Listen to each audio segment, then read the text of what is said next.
Welcome back to the 1211 podcast. We're so glad you're here. This podcast is all about creating space for real people to share real stories. Stories that point to victory, healing, and freedom through Jesus. Revelation 12:11 reminds us that we overcome by the blood of the Lamb and by the word of our testimony. That's why we're here, because your story matters. And today we have the privilege of sitting down with someone so dear to our community, Stacy Taylor. Stacy has walked through a powerful journey of faith alongside her husband, Jeff, and she's here to share how God's faithfulness carried her through some of life's hardest battles. We're so honored to have you, Stacy. Thank you for And having we're me. even more honored that you're our friend. Yes. So welcome. Thank you. Thanks for having me. Absolutely. Before we get started, we're going to have a little rapid fire round. Okay. I don't know if you'll think that's fun or not, but that's what we'll start with. Okay.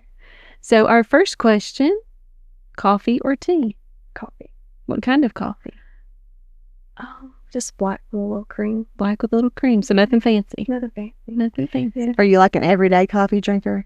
You start your day with coffee? Okay. Usually in the summer I don't because it makes me really hot. Yeah. So I do it more in the winter time, but yeah. Yeah. If I'm gonna do it in the summer, it's cold. Yeah. Oh, I love Nothing cold brew. fancy. Yeah. Cold coffee's great. All right. What is your favorite worship song right now? Oh gosh. I actually have two that are kind of on repeat. Uh-huh. Made for More because it just speaks volumes to me. Yeah. And then, what's the other one? Oh, The Lord Will Provide. That is, I just heard it maybe 3 months ago, Uh-huh. I guess. I don't know. Maybe that's when it came out, but Yeah. it's powerful. Yeah. Mm. Oh, good. Yeah. Are you a morning person or a night owl, or neither or both? I'm definitely not a night owl. I get up really early to go to work, and I like to go to bed early. So, Oh. Yeah. So, if you could travel anywhere in the world, where would you go? Bora Bora. Yeah. It's really far away, though. Yeah. Yeah. It's probably very expensive. Probably. I would think. Oh. Beautiful, though. The I think pictures are it's beautiful. I was going to say, how far is it? I don't know. I don't know either, but I went to Israel. That was like the most amazing experience in the world. And that was about 16 hours, so it got to be more than that. Holy Moses. I couldn't do Yeah. that. It was a lot. Israel's on my list. I would love to do that. Do it if you get a chance. Yeah. Mm. I have a Make trip coming up soon that's quite a long flight, and that is the part I am dreading the most, and I can't think about it very much, y'all, or I get a little anxious. Like thinking about 8 hours on one airplane, that's a long time. Yeah. I've done 4 across the country, Yeah. but 8 Or it across was- the water. I think it was 10, and we were sitting where there's the little airplane that tells you what part you're going over, and I had to just Yeah. focus on it because like 8 of those 10 you're over water. Yes. Yeah. So, and then we stopped it, move forward. So, like on that, I've never done an international flight. Yeah. So, you like watch movies or? We did. You can watch movies. They have internet. You can play on your phones. But because of the time difference, we watched movies and then slept because, our plane left really late. Yeah. And That's kind of nice, kinda though, really. Yeah. Mm-hmm. Yeah. I've got to come up with a plan. I'm a planner, and I've been trying to talk to all the people about, like, what are all the things that need to be in my flight bag Yeah. that I need to be prepared for? Because that's a long time. It's a long time. Yeah. You can do it. I'm going to be okay. Yeah, it'll be fine. It's going to be okay. Surely. We've already kind of talked about this before we started recording, but sweet or salty? I'm salty. Salty. Oh, What's your favorite? Chips. Chips. I love chips. Yeah. I do. I like just like Ruffles or like plain potato chips, like salty, like the salty. That's me. Just no. I don't have to have the fancy flavors. Yeah. Plain potato chips, but I like the kettle. Yeah. It's Vicky's kettle ones. Yeah. Whatever. They're really The good. kettle ones. They're Yeah, the crunchy. It's the crunch. It's the crunch. So tell us one of your favorite Bible verses. I guess one that I've relied on through our journey is Mark 10:27, which is, with man it is impossible, but not with God. All things are possible with God, and we have lived it. Mm-hmm. So that's kind of my go-to. That's a good reminder. Yeah. So many things in our life that we face that seem impossible, right? Yeah. Mm-hmm. You kind of already alluded to this, I feel like. Beach or mountains? Yes. Yeah. I do love the mountains, but I love to just sit on the beach with a book. I like to people watch. Me So I just too. like to be It's like the most relaxing thing. It really Sit on the is. beach. Just listening to the waves and A good way for my brain to actually disconnect. That's where you need to go. You need to go I rest do. at the beach. I Yeah. need some rest. I'm going to tell Jason to take her to the beach. Work on that for me, Tabitha, okay? What is the best piece of advice you've ever been given? Or maybe a piece of advice that's just something you go back to. I mean, don't give up. Mhm. Anything you want, reach for the stars. Yeah. You know, you can do anything. Put your mind to. You do hard things, right? You can do hard things. Yeah. That's awesome. Even if you think you can't. Right. Yeah. It's good. What is your favorite book or movie if you had to pick? Oh, my daughter's gonna love this. Our movie is The Proposal. Oh. So, it's pretty. I mean, I read some, not very much. I mean, I read my Bible, which would be my favorite book, but I'm not too much of a reader. But that's mine and my daughter's go-to movie. That's awesome. Wait, is the proposal the one that takes place like on that little Alaskan. Yes. Yes. And she's holding her dog up in the Yes. Sandra Bullock. Yes, I love that one. Sorry. That's what I'm thinking. Robert. Yeah. Oh, No, that is a good one. I could watch that just one funny. over and It's- over. I love I her. love Sandra Bullock. I I do. Yeah. Yeah, she's It's just funny. funny. Yeah, that's a great movie. It's a feel good. Like you can just sit there and It kinda really just, is. like lose yourself in it. Yeah, it never gets old either. Nope. I don't know. I've seen that one quite a few times. Like, yeah, it's good. So is there a skill or talent that you don't possess that you wish you did? Something you wish you could do? I wish I could sing. I like to sing worship music in church. I feel bad for the people in front of me. But yeah, it's okay though. I'll still do it. Yeah, make a joyful noise. I'll make a joyful noise either way. Yeah, it's Absolutely. I love that. people that comes natural to. Like both of my girls sing well, and I'm like, it's just so natural for them. And you're just like, how's that fair? Yeah. But What's that like? yeah, Well, thank you for playing along with us. You're welcome. Now we want to dive into your story. Okay. You've been through an incredible journey since 2011. And I love how you described it in your own words. You said, Jeff and I never gave up, and we put our faith, hope, and love in Jesus. We would like for you to start and tell us a little bit about your journey before, like years ago when y'all met and that story.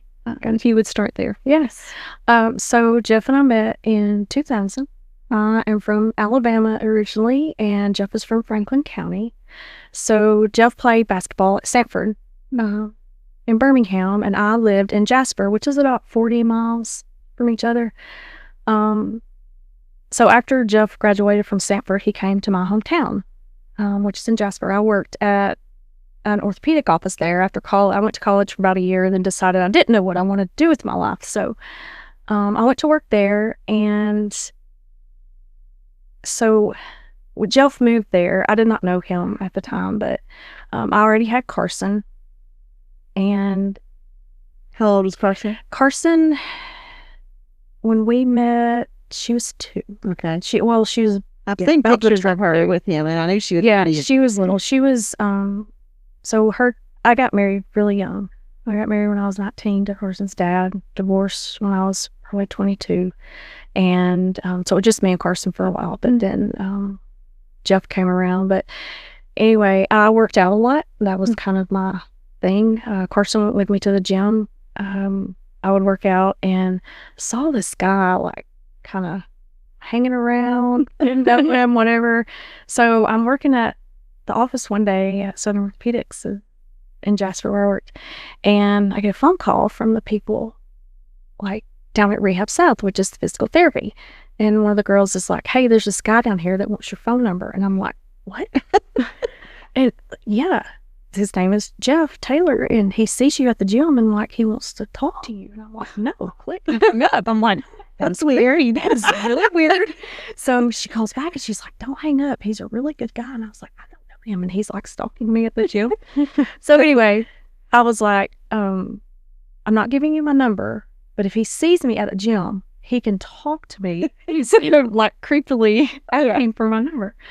So anyway, the very next day, I'm working out, getting ready to go to my little aerobics class or whatever, and this guy comes up and he's like, "Hey, I'm Jeff." It's like, "Oh," like he really is going to talk to me, So anyway, we talked a little bit. He's like, "I wanted to see if you want to go out, whatever." So I'm like, "Well, let me think about it. So I get ready to leave that night, and he walks out with me, and I was like, "I need you to know that I have a daughter, and she's 2." He's like, "I don't care." So anyway, we talk a few more times, and then I told him, I was like, "I've got to go get my daughter." This was over like the week, and I was like, "I got to go get my daughter," and I was like, "You can call me later. I will now give you my phone number." He's like, "Well, like I was thinking I could just come over and we could like have dinner," and I'm like, "Oh, well, like I have to go pick up my daughter. She's with my mom, Anyway, so that's kind of how that all started. And It's persistent. yeah, and he lived with a family. When he moved there, he rented a little house, pink house, and decided, you'll find out more of this later, but he cherished his money, like really liked to hang on to it. And so he didn't want to pay rent. So there was like a family that he ended up living with, the Wilsons, Roger and Janet, who are still part of my family. He lived with them. They said, "Hey, we've got this apartment you can live in," So anyway, What was he doing in Jasper? he was teacher and coach. So he came to Jasper after he graduated to coach basketball and to teach. Gotcha. So that's kind of how that all started. Yeah. But the funny thing, I'm going to tell you a little part of this story because I didn't know this it may have been even after Jeff passed, but Roger and Janet came up, for the funeral and to talk or whatever, and told me that Jeff had seen me before, and he came home to them that night of the day he saw me and sat down with them at dinner and said, "I have to tell y'all something." And they're like, "Okay." And he's like, "I saw the woman today that I'm going to marry." They're like, "What?" And he said, "Yeah." He's confident. Very much so. And they knew how Jeff was, so they're just kind of like, "Yeah, whatever."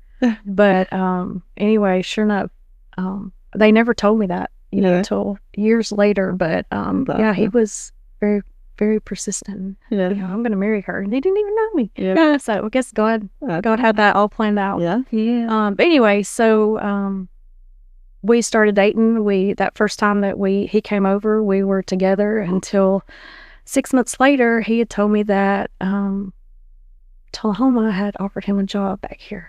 So we dated for 6 months, and he moved back here. That was he started to Tullahoma in the fall of 2001. So we dated long distance until 2005. Wow. When we got married. Wow. So, yeah, it was a long road. Yeah, I didn't realize y'all had dated that long. We did. Wow. He always told me you were on the 5-year plan. So we drove back and forth, when he wasn't in basketball season, because that being married to a coach, it ruins your life. But yeah. So I have to ask. Yeah. Who was the reason it was 5 years? You or him? Oh, him totally. 100%. So is that one of those things like the money thing, like he had to have everything in order, or like what was that? No, he lived with his mom and dad. Mm-hmm.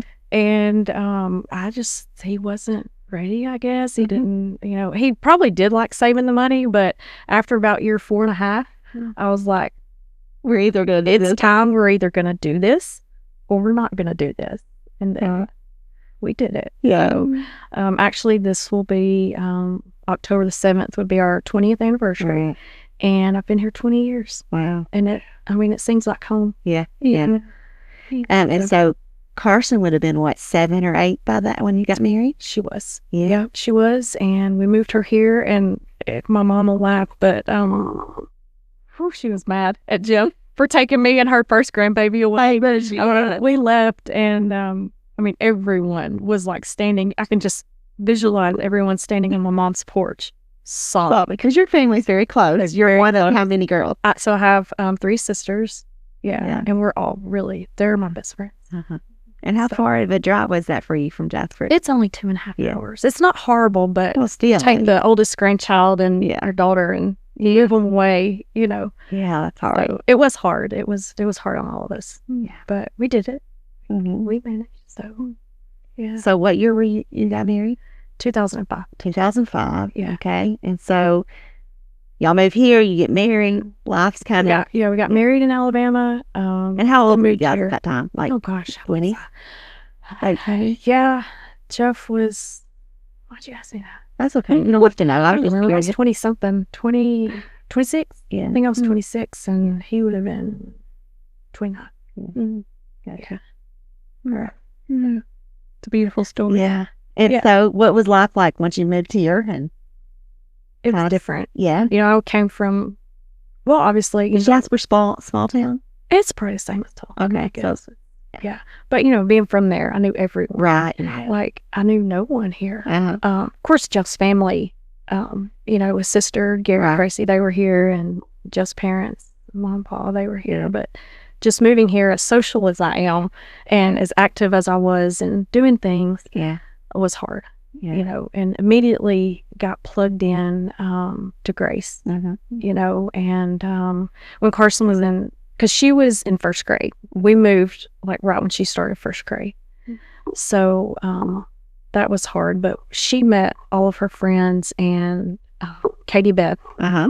was one of her good friends, and Macy Brown and Amy Beth. So we got to know, London, Michael, Kim, and Sharon. And so they invited us to come to church. And then when Keegan was born, and, come to preschool. So that's how we got really involved in, church here. And Yeah. That's yeah. awesome. That's great. I had not heard all of your story. I knew that you're from Alabama, and I didn't know how you met. So that's awesome. Very So pushy. you know, He was very pushy. No. yeah. Well, we're gonna call it persistent. We'll call it persistent. He was definitely, he knew what he wanted, right? He was going after it. So yeah, that's right. He saw her and he knew. So that's great. So I think one of the things that I think about in life, and when you think about like your timeline of your life, I think that we have like mile markers or like moments where it's like before and after moments, like where you can say before this, such and such, but after it was much different. Those before and after. I know, those monumental moments where you think, that life changed in some way, or like what we thought was normal, all of a sudden that's not normal anymore. There is no, we don't have that. So I know that you mentioned 2011 was one of those moments for your family. It was a pivotal moment for you and your family. So just unpack that for us. Yeah. So 2011. So I'll give you a little bit of background. When we did move here, Jeff was gracious enough to let me stay home. I got to stay home with Keegan, and then Kobe was born. I got to stay home with Kobe for about a year. So he was born in 2010.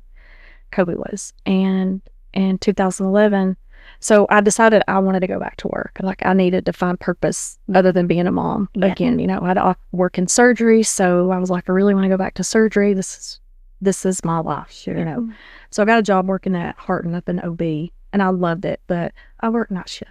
Night shift is not my thing. Like I love the people. And I go there early. I'm like, this is not for me. And so Brittany Rogers is one of my best friends, and her mom ran the surgery center at the time. Brittany and I met because Jeff and her dad played basketball together in the men's league when they moved here in Allen. So that's how we met and instantly became best friends, pretty much. And so her mom was like, hey, well, I've got a position open at the surgery center if you want to come here. So anyway, I ended up taking the position at the surgery center and have been there since. That was 2011. So started there in January, and for whatever reason, I can't remember exactly, but So let me let you pause for just a second. So you have a 1-year-old. Kobe's 1 at that time. yes, Which means Keegan was 3. We're up 3.5, and 10, 11. yeah, Okay. yep. So Jeff's dad had kind of been on him about having a colonoscopy for several months.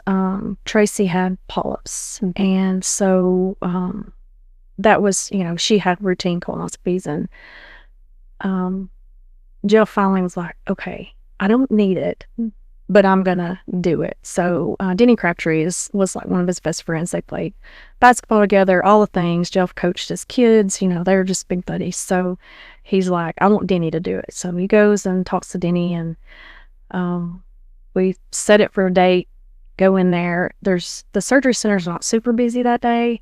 So we're gonna do a colonoscopy. We go in there, and Jeff's a nervous wreck. I had just started working there in January. This was in July. So thinking, okay, this is fine. I'll go just sit and talk to everybody, whatever. So, kind of laughing with Denny that morning, I'm like, I know you're not going to find anything, but he said, take pictures if you find anything. Because Denny normally doesn't take pictures. A lot of people do. He doesn't. So, his prerogative. So anyway, just from my experience, they were in there longer than I thought they should be. In my mind, just like, starts triggering all the things, and I just start praying, like, whatever this is, it's going to be okay. It's going to be okay. So I instantly had formed relationships with the nurses there. Tracy Witherspoon, Sherry Rogers, Kelly Garner, just so many people. Sure. Just like instantly God put in my life, So one of them comes out, and she's like, hey, can you come over here and sit? And I'm like, what's wrong? Hey, Denny's going to come out and talk to you, just come over here and sit. And I'm like, what is wrong? Like, you just, right. Yeah.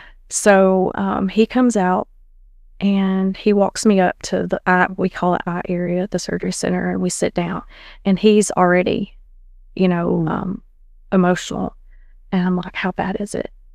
And he said, I found a mass.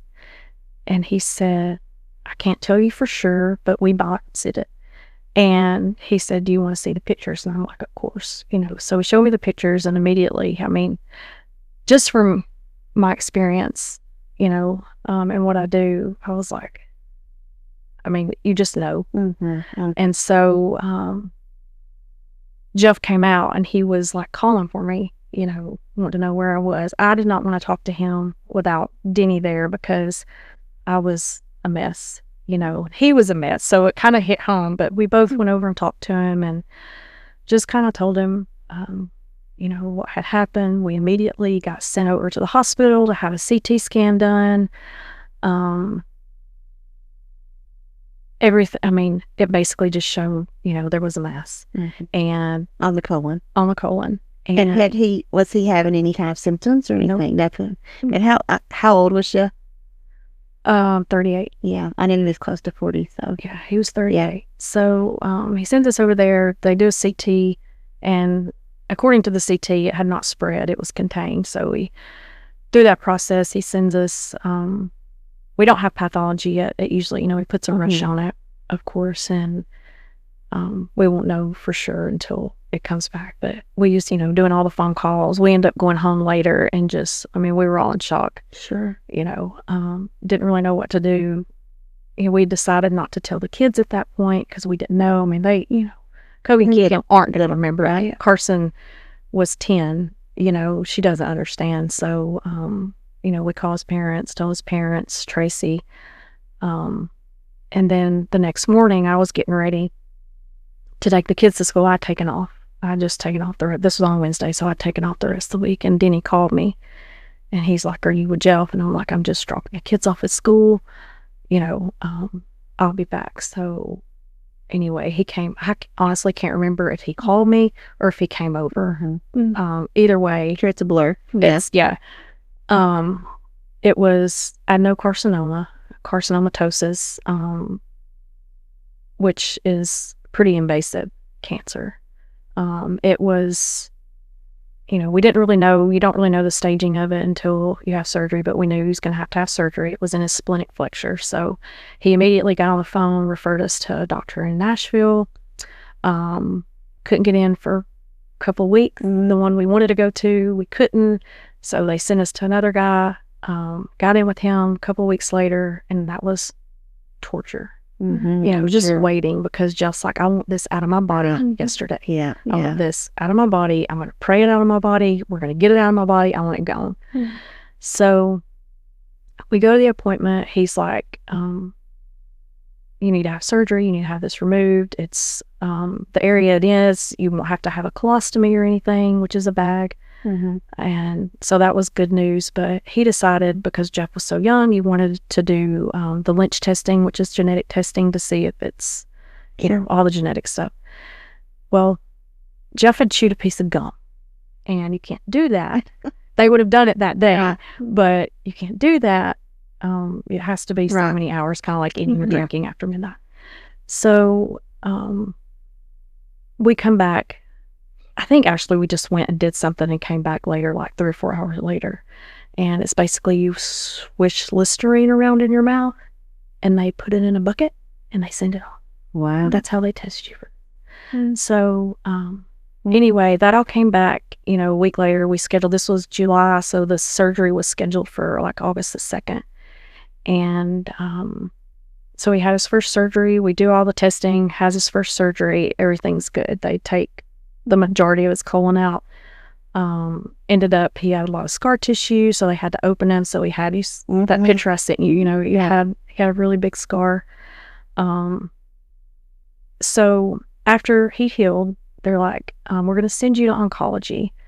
So when we got the path back, he was a stage 2 for colon cancer they did, I think, 26 or 28 lymph nodes, and they were all negative for cancer.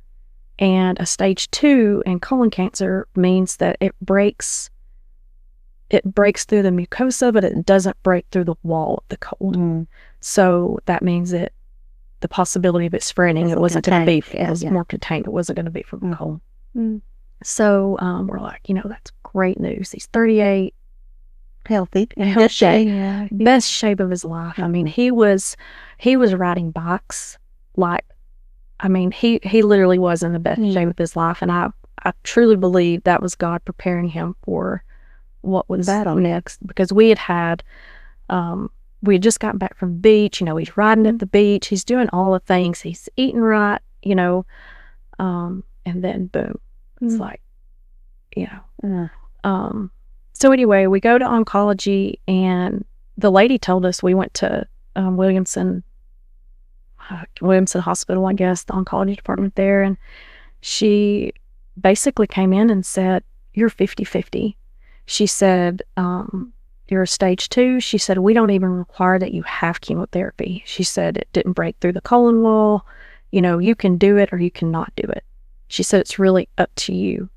And Jeff was like, I'm doing it because I am 38 and I've got cancer. I want to not look back and say, what if I had done chemo? So he did 6 months of chemo, and it was a challenge. We had, again, 1-year-old, 3-year-old, 10-year-old. And you're having to go somewhere to do that, or is that a local thing? No, he wanted to go to Nashville. Yeah. Because, like a lot of people, they just think Nashville is better. Right. So your city must have better chemotherapy, which is fine. I whatever he wanted, I did. If that's what made him feel comfortable, then that's what we did. And so we waited. You had to have blood work. We would go over there, and it was 8 hours. They did 3 different chemo drugs. It was about an 8-hour process. We'd get there really early and we'd stay all day. And probably, like, by the time we left, he was okay. It really, really started hitting him by the time we got home. Like, he would want me to drive. Well, he would drive there, which was at Williamson County. We'd go the back way through Shelbyville, And the whole way there, he had to print out Bible verses, and I would have to read those. Not have to, but he was like, I'm going to drive. I want you to read these and pray over me the whole way there. So that's what we did. It's like 4 or 5 sheets, So we did that, and then on the way back, he basically slept. But one of the funny things is he was always starving, like right in the middle of chemo. And so, you're sitting there and you're like, okay, now remember, you're going to be sick after this. So like maybe eat something that you don't really like in case Because you might not ever like because you might not ever like it again. And so, I mean, there was random things around there. I would go get whatever, but he always wanted to go. favorite food, right? Yeah, don't eat your favorite food, but he always wanted to go to Whole Foods and get all the fresh chicken and the beef and all the fresh veggies and all the organic things. And, you know, you could only get it at Whole Foods. Right. So we, every 2 weeks, we would go to Whole Foods and we would buy all this stuff. Well, about the 4th treatment, we couldn't even walk in Whole Foods. Oh. I mean, the smell, it just made him so sick. So that was about our extent of the Whole Foods thing. It was nice, but if we needed anything from there, I had to go get it, put it in coolers while he was doing chemotherapy. So we did that probably for 6 months, met some amazing people. Like when Jeff was doing chemo, there was this one lady in particular that was on Jeff's same schedule, and he would always sit by her. And just the stories that she would share. And every time after the first time that we met her, she made Jeff something. She crocheted, or she would bring in something from her house, you know, it was really sweet. And she ended up passing, I don't know, probably by the end, I think it was maybe the end of Jeff's 6 months of therapy. But he took it like a champ. Yeah. You know, we had to watch his numbers. There were several times that his white count would be off, and be like, you need to go home. You need to stay away from people, because, you know, part of the time we were doing it in the wintertime. Right. And he was real funny about people visiting, you know. It was just a different life. We had to worry about our kids being in public school, because you're going to bring sick and you're going to have germs. This, I mean, we had buckets of hand sanitizer, wash your hands, take your shoes off, wash your clothes. Right. I mean, that's how, because when they affects everything, every part of your life. Yeah. And then like every 2 weeks when he did chemo, he would be sick. So, you know, if we did it on Monday, he would be sick till Friday, because he came home with a bag for 24 hours. And so, he would just lay in the bed, and that chemo would just infuse for 24 hours. And it was awful, you know, just watching it. And at that first round that he did, he started getting real bad neuropathy. You don't really think about all the ways that chemo affects you, but he, and it was winter, of course. It was freezing, and he would have to wear gloves with hand pocket, those warmers in them, because if he touched anything, he said it felt like needles going in his skin. And then, this is kind of funny, I kind of laugh at him, but he got one of the chemotherapies caused him to have excessive salivation. So, I mean, you kind of have to laugh with him, you know, because he would be talking, and it's like he was foaming at the mouth, you know, and you just have to smile. You know, he'd be like, I can't help it. But, I don't know. It's kind of funny. But, anyway, so that continued. There was lots of things he couldn't eat, you know. Kids want pizza, but he had pizza one day at Whole Foods and threw it up all the way home. You know, we can't have pizza. We're gonna have to wait until Daddy's not sick, you know, because that next week he would feel good. Like, he would start, like, on Sunday, Monday, be like, oh, I kind of feel like I might could get outside, I might could do something. Then we would start over 5 days later. You know, it was just a vicious cycle. And his was every 2 weeks. That was his cycle, unless, you know, his counts were down or something.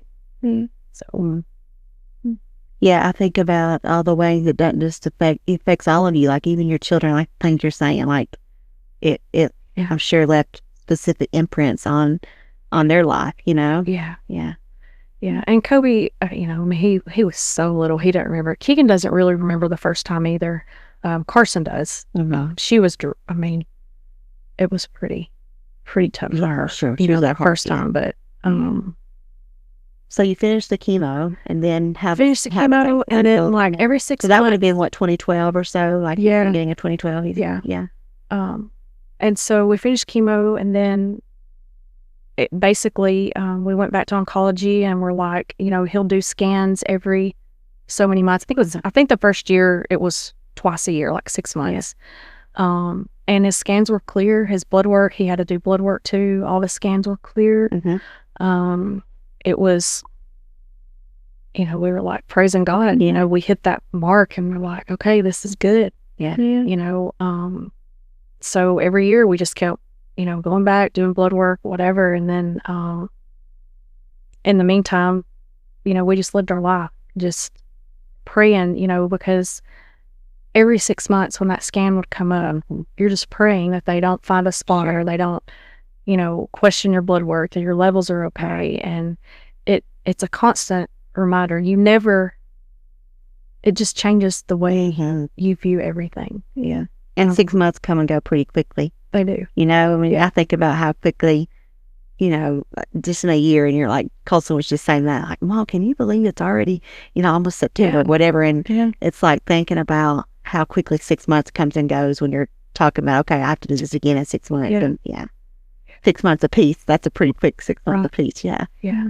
And, in the meantime, she's off work. We're trying to take care of our kids, manage, all the things that you don't really think about. Oh, he's sick, he's doing chemo, but who's going to take him to chemo? Right. I was working because he was off. I was, working at the surgery center. I was trying to find people to pick up the kids, help me with the kids, keep the kids, a couple of times, the Hazelwoods and Christy and Andy, they have been a staple in our life. When Jeff and Christy, actually how we met them is Jeff, Christy, and Tracy took a master's class together. Christy this story. And I talked with Christy. I'm like, tell me the story about you, Jeff. Yeah. And they just hit it off. Yeah. I mean, they were just instantly all friends, and they have not left our side even still. I mean, great people. They are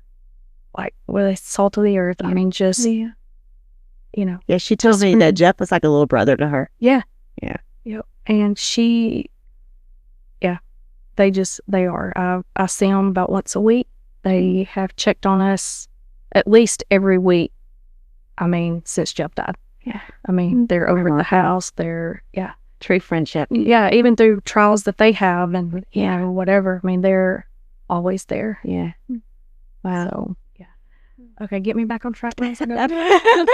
So you go through like the 6 months. You're having to go every 6 months. Yes, every 6 months. 2012, we start going every 6 months. And yeah. So how long? And is so that? everything's good. We're moving right along. And so Jeff decided. So back in like 2015, he wanted to sell our house and build a house out by his parents in Franklin County. They live out like going towards the dam. And so he wanted to put our house up for sale. We lived over on Oakmont Drive. Yeah. Yeah. And so we did. We put our house on the market and sold it, and we moved in with his parents because we were going to build in the hayfield. Sure. So we've been praying about it for a while, and it sold, and we moved in with them and lived with them about 6 months. So it's a God thing again. We lived with them about 6 months. We were getting ready to do all our plans and perk test, all the things, to get ready for the land. And in the meantime, I guess Tim and Michael had talked to Jeff about speaking at the church. Yeah. And Jeff had really been wanting to do that, and kind of share his testimony and story, that he called My Story for Your Glory. And so that was in August of 2015, and we were still living with Mom and Pa. So, we prepared for that night. It was great. It was just an amazing testimony that he had. Worship, the whole thing was just amazing. Okay. But earlier in that day, he wasn't feeling well. And so, we prayed about it. We just prayed to let him get through it. I don't know. He was just really uneasy that day. So he speaks that night. It's great. We go home. He's up all night in the floor. We stayed upstairs at Mom and Pa's in his, the old bedroom where he used to be. But I was getting up to go to work the next day, and he he just kept waking me up, and I can't do this. Something's wrong. Something's not right. I cannot do this. And I'm like, do we need to go to the ER? No, not. I'm just going to pray it out. So, we basically stayed up all night and prayed. So I think I slept for a couple hours. I get up the next morning because I have to be at work at 6:30. I have to leave there, at 5:30, So I'm like, what do you want me to do? Because he had zero sleep. I mean, he was in serious pain. And so on my way to work, I called Dr. Crick. I'm like, look, Jeff is sick. He knew Jeff's history, Jeff's story, all the way. And I worked with Dr. Crick at the surgery center. He's like, he was also a godsend, to me. Yeah. So he's like, we had tossed around. He had an ultrasound done a month prior because he had some pain and he had gallstones. Mm-hmm. So Dr. Crick was asking me all the questions, and I'm like, yeah, he's got right upper quadrant. He's dying in pain, blah, blah, blah. So Dr. Crick was going to be at the surgery center that Friday, which was, what we're normally doing Friday. So he has Jeff come by the office and he checks him out. And he's like, we need to take his gallbladder out. So Dr. Crick himself was so busy that day. And I was with him all day that day, Dr. Crick. So he just says, have Jeff come to the center. We'll go ahead and start IV on him, get him comfortable, give him some pain medicine, and we'll do his gallbladder at the end of the day. We'll just put him on for last. So he did. Somebody, I can't remember. I don't even remember who dropped him off. I don't know. I was working. Somebody dropped him off, but it was just me and him there. Kids were taken care of. Probably Tracy and Gary or Mom and Pa were taking care of them. I don't know. So we didn't even start to take his gallbladder out till 6:30. So this is after all the patients were gone. So at that point, you've got your skeleton crew. We're a surgery center. We don't have a skeleton crew, but we did that day. So it was me and Wanda Faye is Dr. Crick's wife. She's an assistant. And Dr. Crick and Tracy Witherspoon. And so we're just like, okay, here we go. I scrubbed it because I thought, hey, this is my husband. I would not want anybody else to do this. Not knowing what we were going to get into. But in that aspect, scrubbing means doing the case. I don't know if you know medical terminology, but I'm saying it like you do. When we do surgery, the doctor and the assistants, they scrub in and do the surgery. Anyway, so I was that person along with Wanda Faye. So we get him in there, get him ready, and we start to do the surgery. And I just noticed that it's just taking a little bit longer to get into his abdomen than what it normally does. So I'm just sitting there, Dr. Crick's not saying anything, Wanda Faye's not saying anything, I'm not saying anything. It's just kind of silent. And I mean, I would say probably 25 minutes pass, and he finally gets to put the trocar. We're doing it laparoscopic, so he finally gets the trocar in, and he pulls it back out, and he puts his finger down and he put it in like the belly button area and starts kind of moving his finger around because he had a whole lot of adhesions.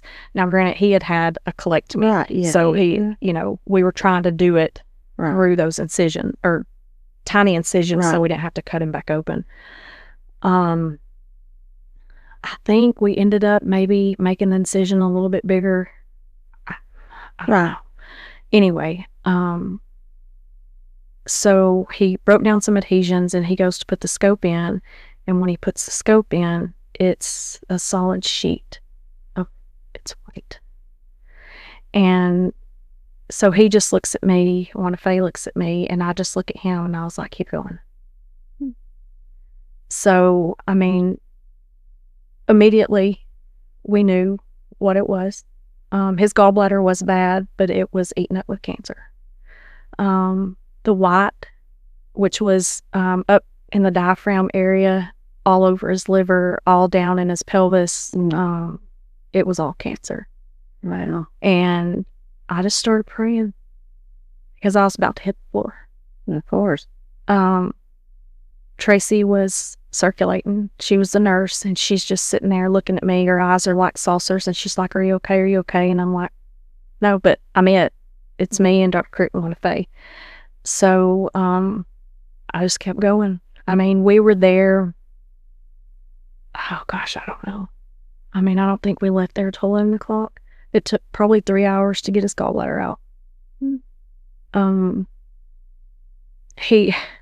Dr. Crick was trying really hard to not show me all the cancer and just go straight to his gallbladder. There's no way you could. I mean, and it kind of fell apart. It was so bad, it just, I don't know, no other way to say it. It just fell apart. And I just prayed my way through it. I was like, just let me get through this, Lord. Get him closed up, get him to recovery, and everything's going to be okay. So, and again, I was by myself, I really don't remember where the kids were. They were not, at that point, they weren't home because we knew it was going to be late. So I think maybe Tracy and Gary or Mom and Pa had them. So we get done, and Wanda Faye's like, "I'm going to finish closing, you go." And I pushed my table back, and I just, like, Tracy was literally standing right there, and we just cried. I mean, there was nothing else you can do, but,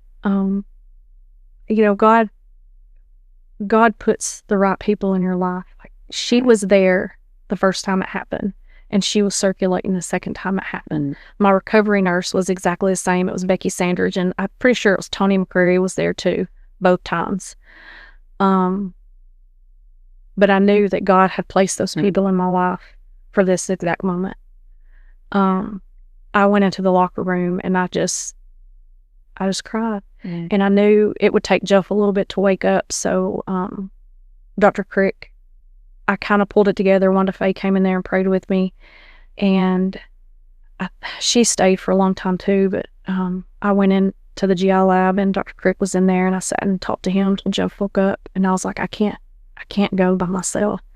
And so Becky came and got me when Jeff was waking up, and he's like, he knew something was wrong. He knew. So Dr. Crick went with me to stand over there and talk to Jeff, and he's like, "How bad is it?" And Dr. Crick told him, it's bad. He went from a stage 2 to stage 4 in 4 years. Yeah. And had regular checkups, regular scans. He did 6 months of chemo. So at that point, he needed to heal from his gallbladder. Yeah. He healed from his first surgery, did great. And at this point, he just needed to heal from his gallbladder surgery before we could talk about doing anything else. And when you're in there and you see something like that, basically it's called carcinomatosis, which is where the adenocarcinoma spreads into the abdomen. And he did biopsies like on his liver, on his diaphragm, down the spots in his pelvis, sent all those off. And of course they came back, and that's what it was, carcinomatosis. And so we had to kind of figure out a plan. And he sent us over to Dr. Berlin, who was oncology, colorectal oncology, and then Cameron Idris, and they were both phenomenal. We went over there and saw them several times, and basically it was Dr. Idris was the surgeon, and he said what they could do is he could open him back up. He had to heal from this surgery, but he could open him up and do what they call a chemo wash, where they basically just open his abdomen, pour chemotherapy in there, let it sit for 90 minutes, and then wash him out.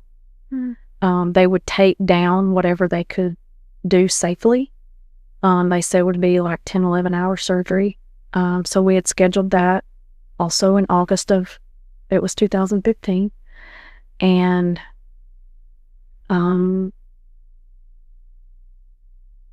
I guess we got, we prepared for all that. We got there. They take him back. He tells us what to expect. And then after about 3 hours, like at Vanderbilt, they have the board that rolls and tells you, hey, patient so-and-so, this or, Idris patient doing well, whatever. Well, we got one update that said surgery has started everything's going great. The next update was like maybe 3 hours later, we're finished going to recovery, and my heart sank. I looked at, like, my sisters had come up, Jeff's family was there, Brittany was there, and she just came over and got me, and she knew, because what that means is that they couldn't do anything, or they didn't. I don't say they couldn't do anything. They couldn't do what they had planned to do. Right. And basically what that was is when Dr. Idris came out to talk to us, that the cancer was so thick up in his diaphragm that if they had tried to remove any of it and they had gone through the diaphragm, that it would spread up into his chest cavity. And they didn't want that. What we didn't know was that it had already done that. His scans previously had not really showed that.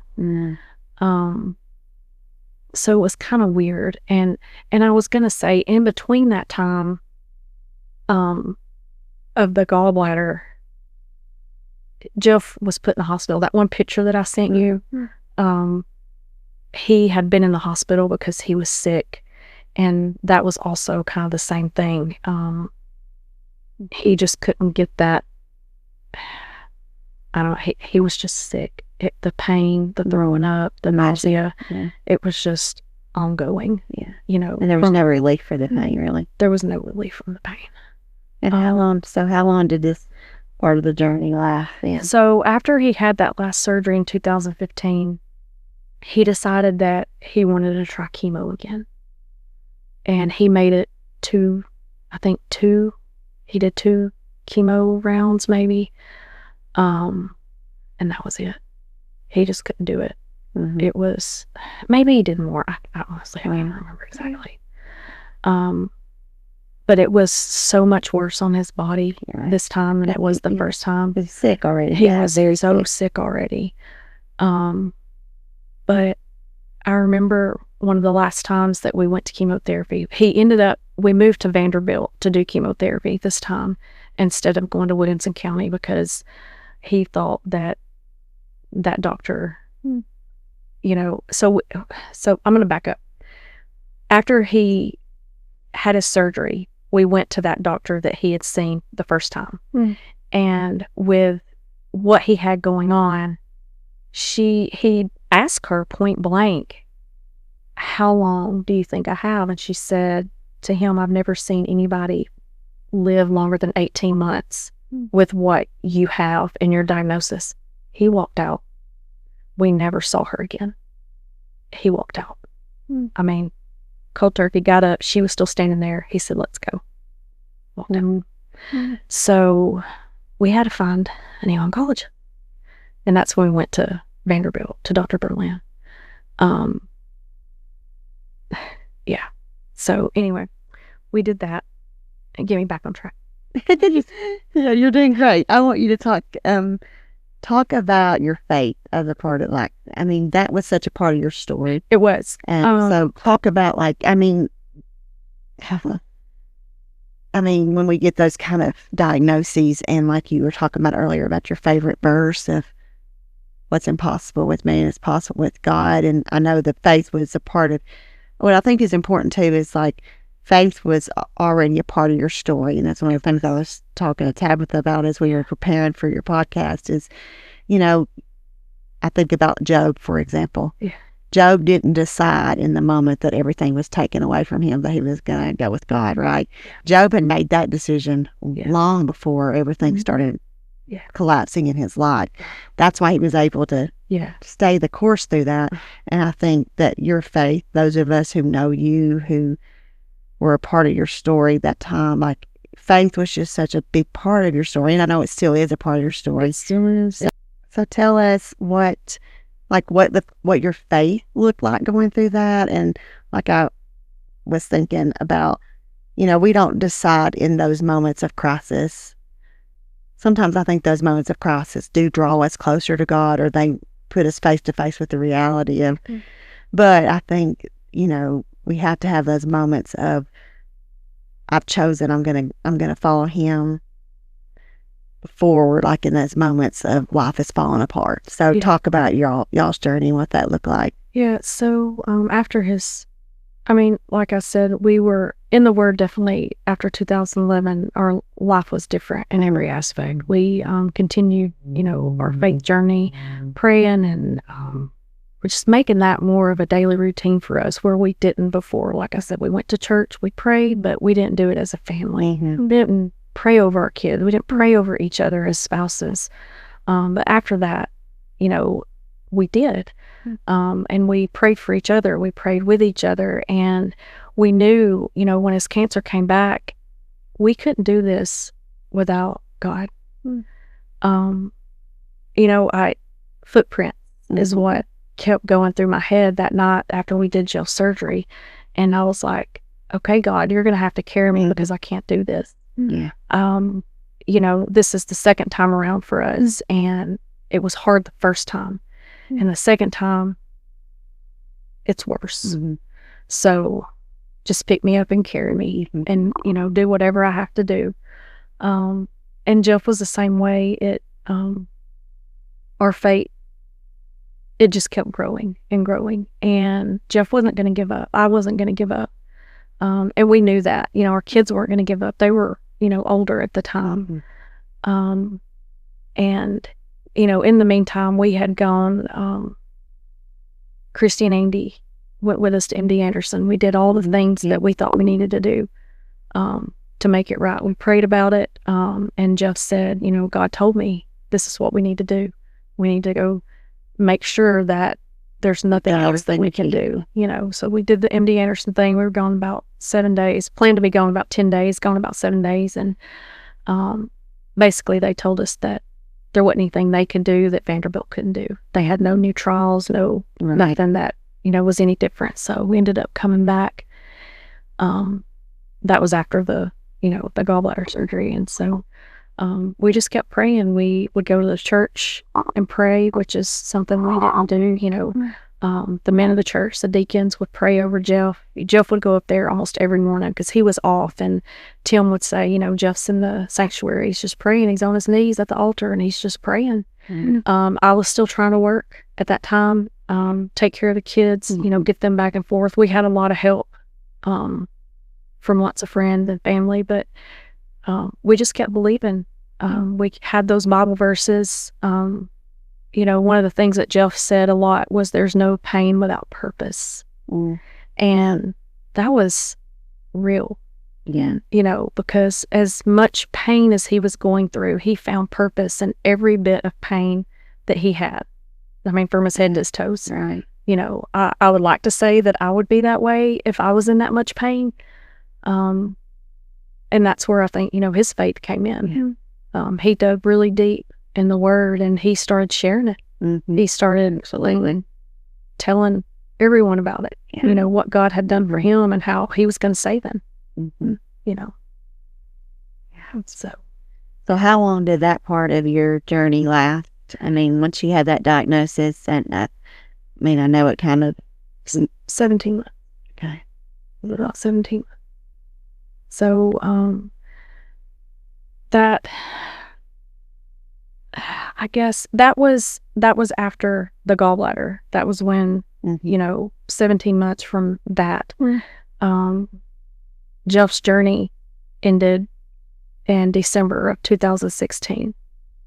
And I had said we had moved in with, his parents and, we were selling our house. And one of the things that, God really showed us was I was thinking, he's really, really sick. And I'm going to back up a little bit because I was off on my dates. The gallbladder was 2015. When Jeff got sick after speaking was not his gallbladder. It was just the cancer was spreading and was just basically eating his body away. That's when we were in the hospital that second time. We were at Vanderbilt for like 10 days in the hall, because they didn't have any room. So we're in a hall, waiting. And that's when they kind of came in and said, there's not really anything else we can do. It's spread everywhere. We can make you comfortable, but basically that's it. And, we were getting ready to build a house. And, he got out of the hospital, he was feeling better at some point. This was in September. And so we're driving around one day and just looking for house plans and different things. And we drive over into Parkway, the liners, Sarah and Cameron. Well, the house that they have is the house we wanted to build. Picture perfect. The house plans that, we found. Anyway, so he said, can you find out whose house that is? I'm like, yeah. Was it you that I called? I don't know. Was it you that I called and asked you if you knew her? I don't remember. I think it was, maybe. Anyway, I called her. She let us look at her house, and she said, that house right down the road is this exact house, but bigger. And so, I started thinking, like, number one, Jeff is so sick, there's no way we can build a house. So we found out the builder, we went and looked at the house, and, it was identical to what we wanted. Now, it was a spec house, so we didn't get to pick anything out, which is fine. But after we went and saw it, I sat and talked to Jeff, and I'm like, why don't we just put in an offer on this house? This is the house we want. Being out in Franklin County with all the kids in sports, it's going to be hard. Carson's, at this point, Carson is a senior. Keegan is 10 and Kobe is 7. So anyway, God worked his magic, and we ended up buying that house and moved in the day after his birthday, September 21st. And like, God just showed out. It was all orchestrated and planned perfectly, and then about a week later, Jeff was back in the hospital. We moved in. John Garner and Rob Bell helped me move in that house. We hauled, and my friends Kristen Barnes and Tracy, and we went and got all our stuff and moved in that house, and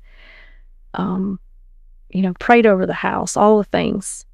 And I just kept telling God, like, what is your plan? What is, show me your plan, show me your purpose for us in this house and what you want us to do. How can we serve you with what you've done for us? Then Jeff got put in the hospital, and, I called Dr. Crick and just talked to him about it. And I'm like, Jeff didn't want to go back to Vanderbilt. We had done that whole thing. And he said, just bring him here. So Dr. Crick admitted him to Harton, and we were there probably 20-something days. I don't know. It butted up to Thanksgiving. He got to come home for about a week and ended up going back and was in the hospital on Thanksgiving. But that was, I would say, the hardest part. I mean, this is going to be the hardest part of our journey. This is the reality, the hardcore. Jeff had decided, he would go to the hospital. He didn't really want to go, but he was in so much pain. We did all the holistic route. He looked at this place called the Madeira Clinic for all natural things, and since he didn't want to do chemo, we were determined he was going to be healed of this. God was going to heal him, And so he gets put in the hospital. We're there, and, he's got NG tube. He's got all the things. Lots of things are happening while he's in the hospital. They retired his jersey at Franklin County. He couldn't be there. We have to go over there and put on a smile while Jeff's in the hospital suffering. It was horrible. It was absolutely horrible. My health was going down the toilet. Stress. Caregiving and all the stuff. Caregiving is hard. Yeah. They don't give you a book for that. Yeah. Watching those we love suffer and not really being able to. Yeah.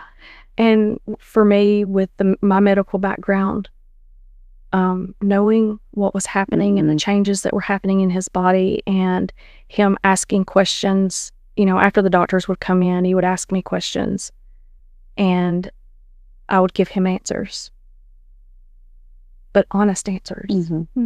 And it's like he would shut them down, because that's not what he wanted to hear. And, at one point I told him, I'm like, if you don't want to know, you want me to tell you the truth, and I'm telling you the truth, because I would want someone to tell me the truth. I wouldn't want to sugarcoat it. But anyway, we were in the hospital, got to come home Thanksgiving, and, Dr. Crick told me he's going to make it to Thanksgiving. He said, that's my goal. We ended up, Dr. Crick had to put a peg tube in him because he couldn't eat. He was on, albumin. He couldn't eat. He had so many blockages in his colon, his esophagus, his small intestine was just eat up with cancer. So Dr. Crick, he puts a peg tube in him. And just one of the funny things that I remember, we go in there, we pray, we're going to eat. He basically gets liquid down his peg tube, and he looks at Dr. Crick. He's like, I want a burrito. And Dr. Crick just laughs at him. He's like, if you want a burrito, you have a burrito. So basically, he eats a burrito, and we have to sit there, and he has to drink to get it to come out his peg tube because it's so thick. But he wanted that solid taste of food, even though it was no nutrition, no nothing. It was just coming straight back out, which was kind of funny. But anyway, we did that. He made it to Thanksgiving, came home, and then he was back in the hospital for a few more days after that. And I remember going to sit in the ER. He was laying on the couch, at one point, and getting ready for us to go back. Now, he goes and he's like, hey, will you go get Carson? And I just looked at him. I'm like, yeah.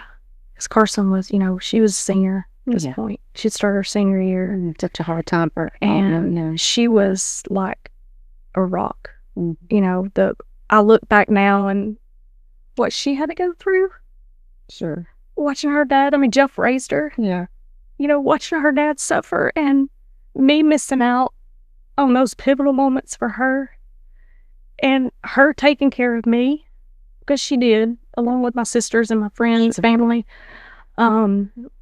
He said, I want her to come in here, and, he sat her down and just told her, I don't make it out of the hospital. He just goes into telling her how much he loved her and what an honor it was to be her dad.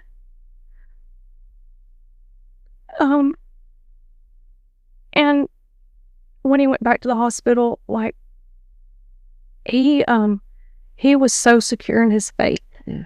And I was too. And he knew God was going to heal him, so he didn't want to talk about death. We didn't talk about it. Yeah.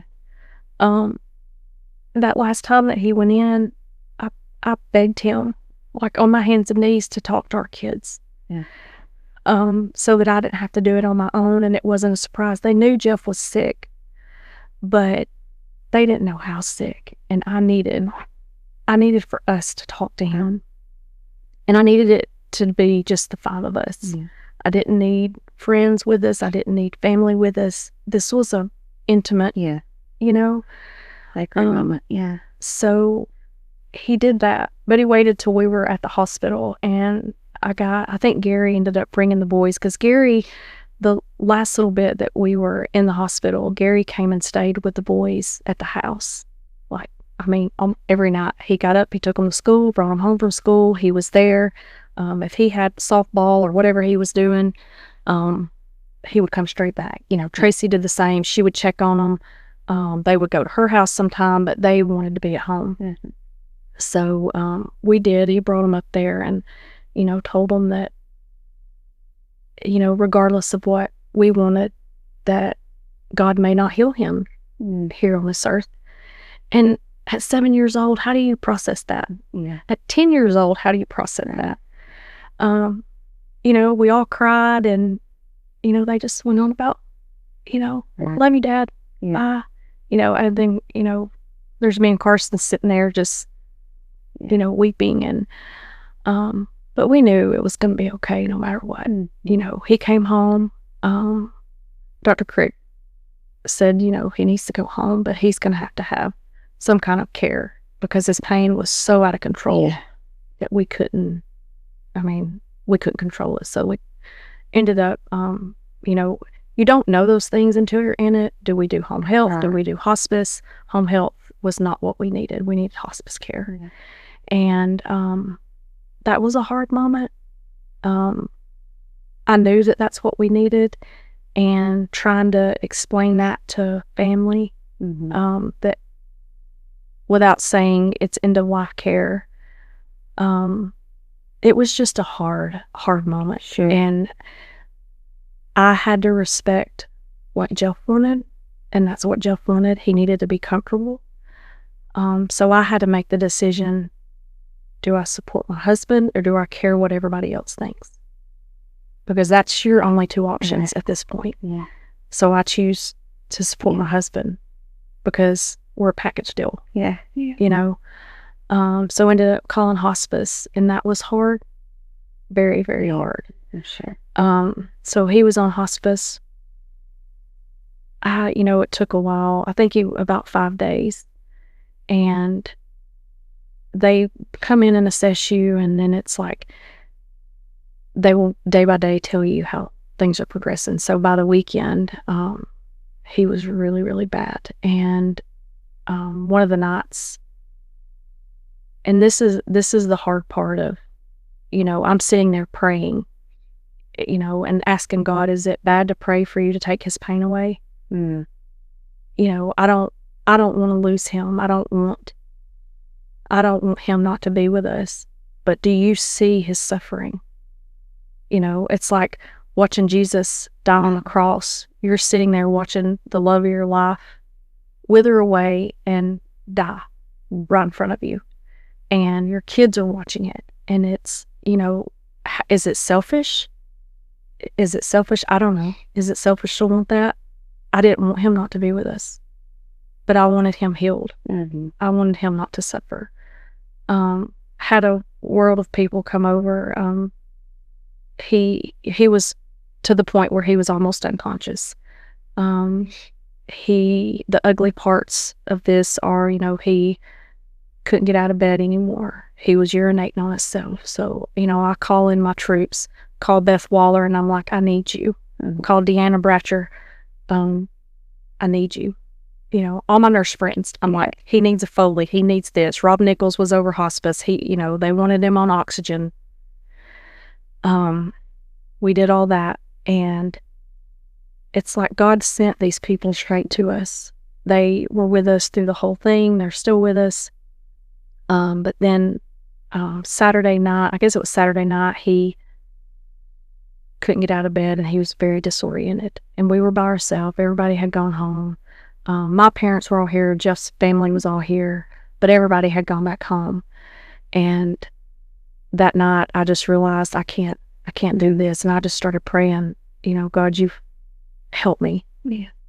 Help me. Show me some grace, Mm-hmm. So it was Sunday. He pretty much Sunday all day, he was out of it. And everybody kind of came over, but he woke up for a small amount of time, and he looked at me and said that he saw his granny. Mm. And it's almost time. Mm-hmm. So I got his worship music. He had a Christy made him a old iPod, like little bitty nano iPods of all his favorite worship music that we also listened to, going back and forth to chemo. And so I just had it playing beside him, and I just talked to him. I had the kids come in there. And that was hard, and told him all the things, and it was okay that he didn't have to hold on for us, because it was hard. And that was pretty much the rest of the night. Everybody, a lot of people came. He was so private. That's one thing about Jeff, is like, he didn't want me posted on Facebook. He didn't want you telling his story about his sickness. Yeah. He didn't want visitors. And that was so hard because, in that moment, I felt like, again, do I honor my husband and his choices, or do I let these people that love him come in? And I just chose to honor Jeff. I mean, that's what he wanted. He did not want people looking at him. He did not want people hovering over him. So, our close people, our family, are the ones that were there, and then he passed that morning, early Monday morning, like, I think it was 3:23, And it was, I mean, there's no words for sitting there watching something like that. You know, I don't know. It's just a testament of faith. Like, I knew that he was healed and he was made whole. And like, you know, I often think about what it was like when he saw Jesus. You know, one of the things that really hit me was that that Friday night, he did not want me to leave. He didn't want anybody doing anything for him. People would come and stay. You know, I was trying to do kids' activities, doing all the things while he was sick and at home. So people would tag me out. Hey, you run do this for an hour. You run do this. And he wanted a shower Friday night. And so I helped him get in the shower. We have, you know, walk-in shower. And so I had a chair in there and I go help him get in the shower. You know, I have to bathe him and all, but he's like, oh, this water feels so good, you know. So I help him get out, and he wanted to sit on the side of the bathtub. And he goes over and he sits on the side of the bathtub and he just starts sobbing. You know, and of course I start sobbing because he's crying. Right. And he just looks at me, and this powerful moment, he says, do you still believe?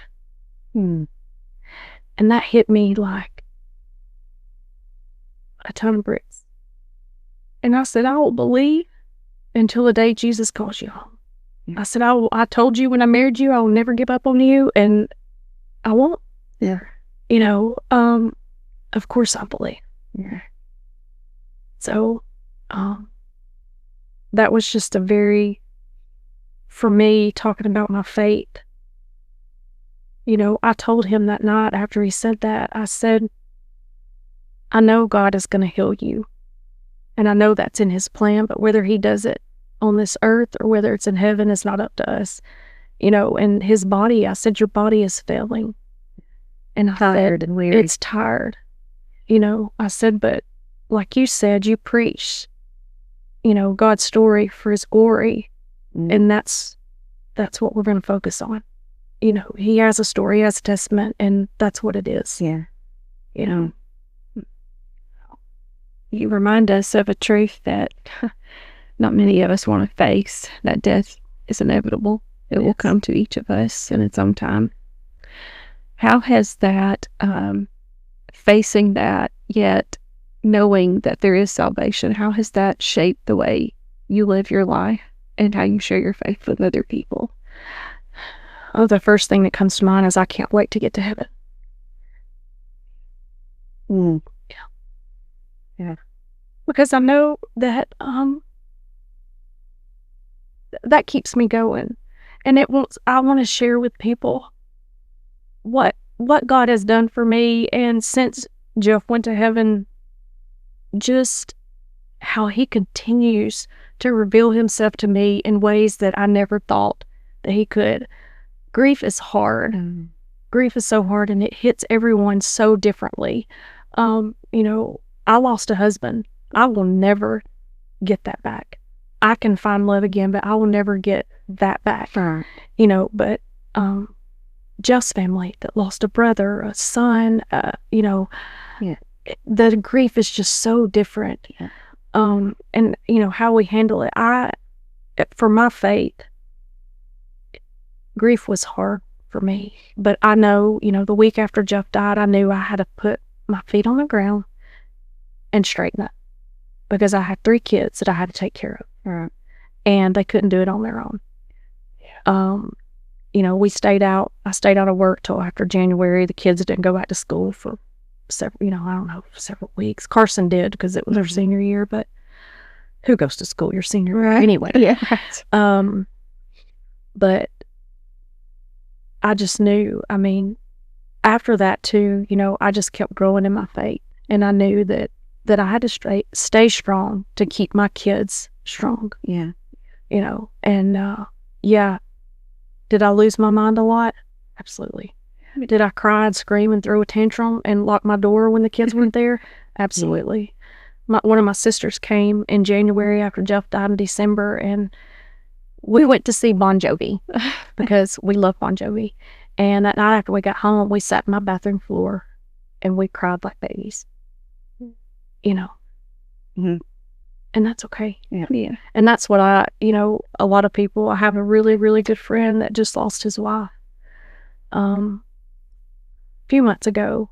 And we have really, really connected on the basis of loss and grief. He's just become one of my dearest friends. And, unfortunately, we share this and we have this in common, but it's nice to be able to talk about it with someone that has the same faith and the love for their spouse that they did, and it helps get us through it. Someone who gets it. Someone It's who not just words, they feel it. It's not, they feel it. And, people can say the darndest things. Yes. With good intention. With good intention, but not knowing, I know there's probably a book out there that says things not to say to someone that has lost a spouse or someone that's grieving. Right. It's all part of God's plan. It's all, it'll be okay. Yeah. One of my least favorite things that people say is God needed them more than we did. And I just, every time I hear it, I'm like, no. That's not it. Like, we can't go there. That's not what we need to say to someone. That's not how that is, right? No, it's not. And I think of it as what a legacy Jeff left us.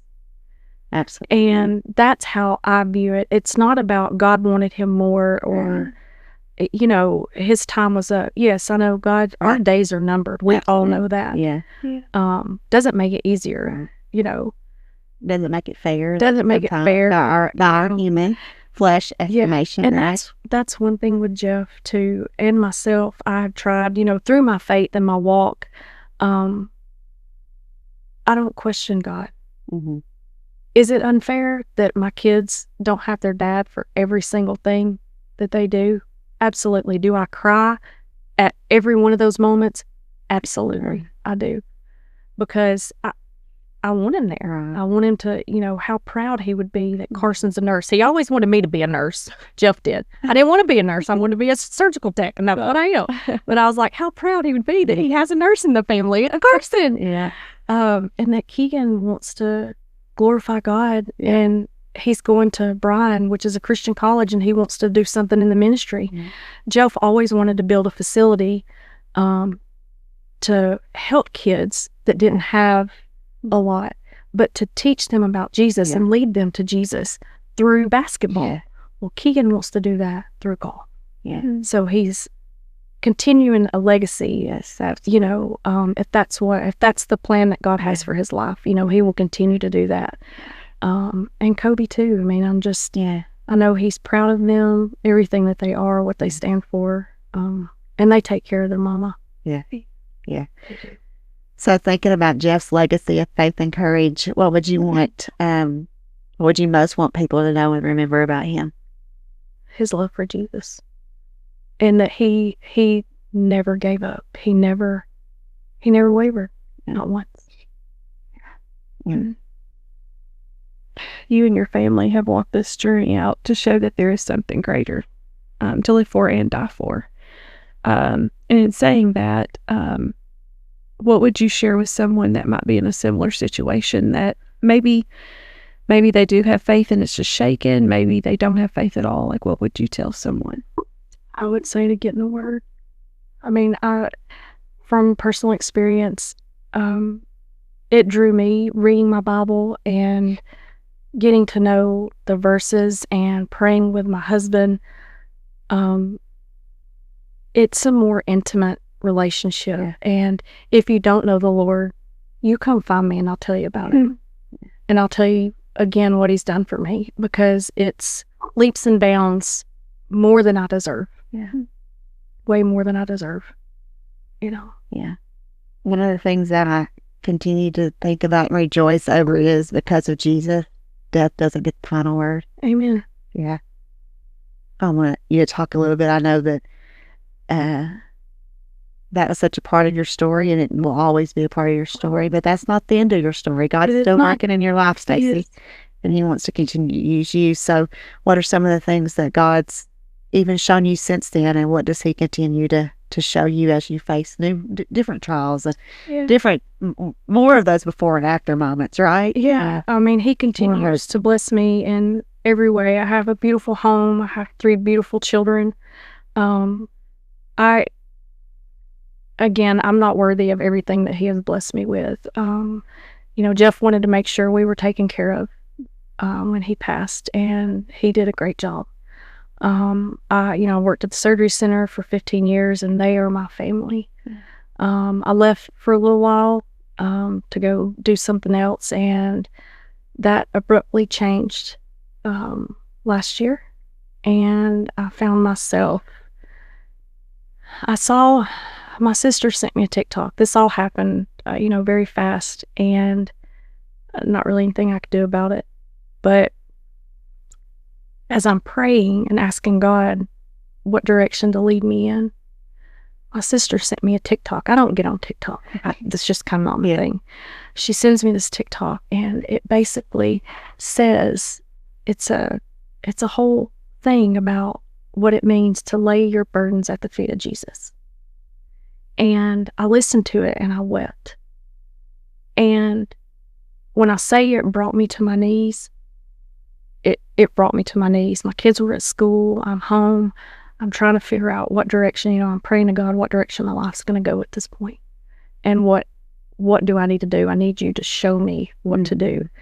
And I will say, like, an addendum to your question earlier, like, what would you tell people? Is get on your knees and pray. Yeah. Because when you ask God for something, he will give it to you. It may not be in your time, but it's going to be in his time.